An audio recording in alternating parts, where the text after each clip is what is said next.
The line command in GardenCAD is used in pretty much the same way as you would use it in most computer-aided design programs, and we start it with the L command, or pick it from a drop-down menu, and click first point, second point and third point. Now I have drawing color set at red, but I also have tracking set on.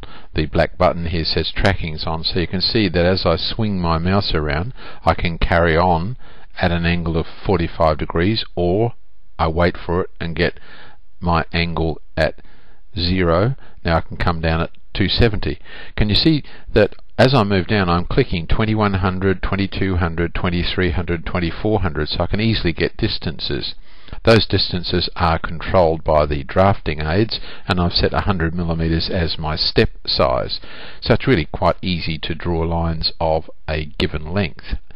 So from a mud map you might, for the sake of argument, wish to draw lines as I've drawn here with those yellow lines, and I've put my dimensions on here to help me remember what I want to do. So I start the line command. This time I'll click draw line, and I'll click there, and you'll see the cursor jumps to that point. The reason for that is that I have my entity snaps, or O snaps, object snaps, set on, so it's picking up the end of that line, and because tracking's on, as I move I'll take my entity snap off, because clearly if you were drawing these lines in the first instance you wouldn't have that end point there.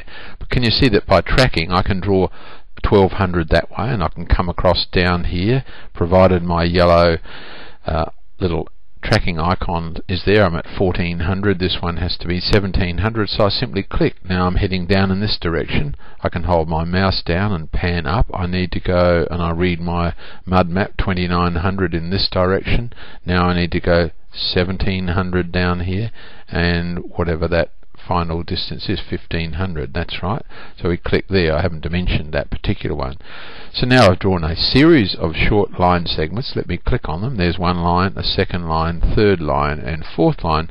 All are very accurately drawn.